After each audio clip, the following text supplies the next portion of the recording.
తిరుమలలోని విశాఖ శారదా పీఠానికి టీటీడీ అధికారులు నోటీసులు జారీ చేశారు. గోకర్భం తీర్థం దగ్గర శారదా పీఠం అక్రమంగా నిర్మించిన భవనాన్ని 15 రోజుల్లో ఖాళీ చేయాలని నోటీసులు ఇచ్చింది. గత ప్రభుత్వ హయాంలో గోకర్భ తీర్థం దగ్గర నిబంధనలకు మించి కాలువను ఆక్రమించి 20,000 చదరపు అడుగుల మేర శారదా పీఠం అక్రమ నిర్మాణాలను చేపట్టింది. ఈ అంశంపై శారదా పీఠం హైకోర్టును ఆశ్రయించిన ఊరట దక్కలేదు. దీంతో ఆ భవనం ఖాళీ చేయడానికి 15 రోజుల గడువు ఇచ్చారు. విశాఖ శారదా పీఠం వారు భూ కబ్జా చేశారు.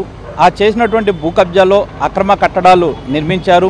ఆ అక్రమ కట్టడాలని తొలగించాలని మేము గౌరవ హైకోర్టును కూడా ఆశ్రయించడం జరిగింది.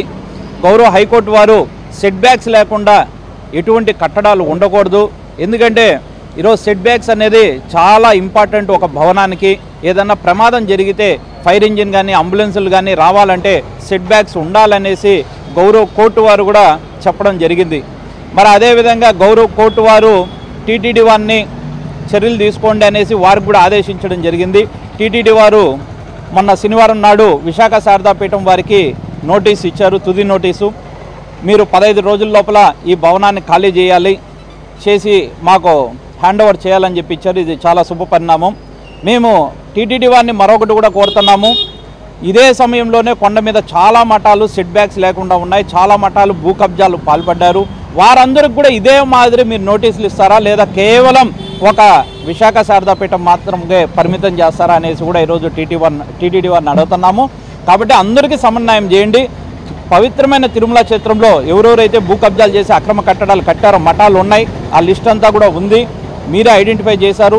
చాలా మఠాలు భూ కబ్జాలకు పాల్పడి అక్రమ కట్టడాలు కట్టారనేసి మీరు కూడా చెప్పారు. ఈరోజు విశాఖ శారదా పీఠం వరకే పరిమితం కాకుండా తిరుమల క్షేత్రంలో సుమారు 15 మఠాలు భూ కబ్జాలు చేసి అక్రమ కట్టడాలు చేశారు. ఈ అక్రమ కట్టడాల వల్ల భవిష్యత్తులో భక్తులకి ప్రమాదంగా మారబోతుంది.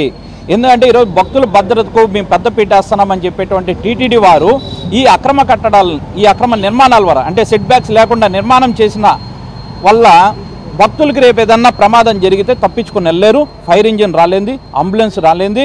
అప్పటికప్పుడు ఉట్టిన అక్కడ ఏదన్నా మనం సేఫ్టీ మెజర్స్ తీసుకోవాలన్నా కూడా లేనటువంటి మఠాలు సుమారు 15 ఉన్నాయి. ఆ 15 మఠాలను కూడా తక్షణమే టీటీడీ స్వాధీనం చేసుకోవాలి.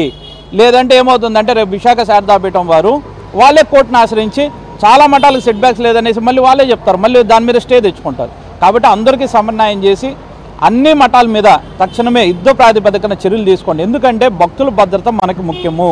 తిరుమలకి వచ్చేటువంటి భక్తులు చాలా ప్రశాంతమైన వాతావరణంలో ఉండాలి. ఎక్కడ కూడా ఇన్కన్వీనియన్స్గా ఉండకూడదు. కాబట్టి మేము టీటీడీ వారిని కోరేది ఏంటంటే మిగిలిన మఠాలకు కూడా ఇదే మాదిరి విశాఖ శారదాపీఠంకి మీరు ఏదైతే 15 రోజుల్లో ఇచ్చినటువంటి భవనాన్ని మాకు తిరిగి స్వాధీనపరచండి అన్నారో అదే మాదిరి మిగిలిన మఠాలకు కూడా చేయండి. భక్తులందరూ కూడా హర్షిస్తారు. టీటీడీకి కూడా మంచి పేరు వస్తుంది. ఓం నమో వెంకటేశ్వర.